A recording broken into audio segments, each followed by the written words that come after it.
সকালে ঘুম থেকে উঠে ভাবলাম আজকে একটু হেলদি খাবো। 5 মিনিট পর দেখি হাতে বটি, সামনে এক পাহাড় পেঁয়াজ। পেঁয়াজ কাটতে কাটতে এমন অবস্থা মনে হচ্ছিল পেঁয়াজ না, নিজের জীবনের কষ্টগুলো কুচি কুচি করে করছি। চোখের পানি এমন ভাবে পড়ছে, পাশের মানুষ দেখলে ভাববে রাত ভোর প্রেমে ধোকা খেয়েছি।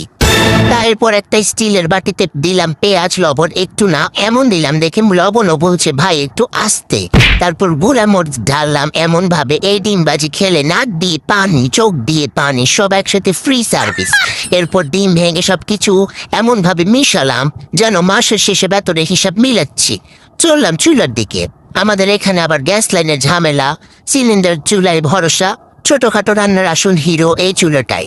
ডিম ভাজিটা যখন কড়াইয়ে পড়লো সেই গন্ধে মনে হলো পাশের বাড়ির বিড়ালও রেজিস্ট্রি করে খেতে চলে আসবে।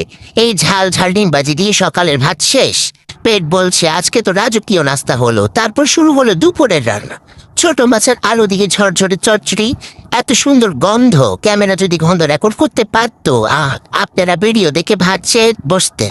তারপর শাক, কাঁঠালের বিচি, আলু আর তেলাপিয়া মাছের মাথা দিয়ে আর একটা দারুণ রান্না। সব দেখায়নি, না হলে ভিডিও দেখে আপনারা ফোন করে বলতেন 1 প্লেট পাঠিয়ে দেন। শেষ কথা, রান্না যতই সহজ হোক, খাওয়ার সময় মনে হয় 5 তারা হোটেলের শেফ আমি নিজে। ভিডিওটা ভালো লাগলে অবশ্যই একটা লাইক দিয়ে যাবেন আর কমেন্টে বলবেন ডিম ভাজি নাকি ছোট মাছের চচ্চড়ি কোনটা হলে 1 প্লেট বেশি খেতে পারতেন।